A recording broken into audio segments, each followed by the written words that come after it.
That ringing may not be your phone. Tips for dealing with tinnitus. Many people assume that tinnitus is a condition they just have to live with.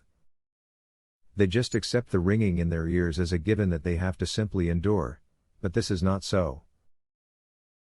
Read on into this video for tips and tricks to use in minimizing and managing this condition. You may want to consider joining a support group if you suffer from tinnitus. Many people do not know that these groups exist, but they do, and they are there to help you.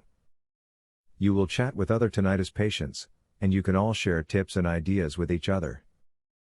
It's important to get a professional diagnosis of your tinnitus before you start treating it. Many of the symptoms of tinnitus can also be indicative of more serious issues. Moreover, if the diagnosis isn't tinnitus, then you'll need to medicate or treat it in a different manner than you would tinnitus.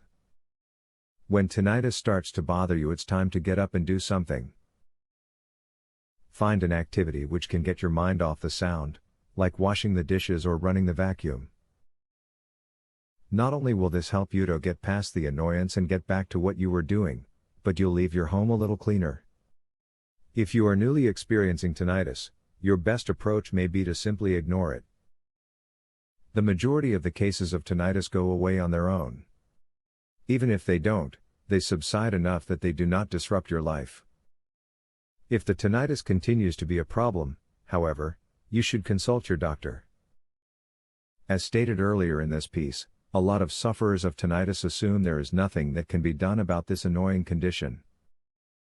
However, now that you have read these tips, you know that there are steps you can take soon for relief.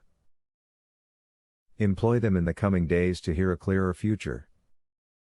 Brain scan uncovers the real root cause of tinnitus and what you can do about it, starting today. Please visit earpainhacks.com to learn more. Would you like to learn how to naturally ease tinnitus? Please visit earpainhacks.com to learn more. Link in the description.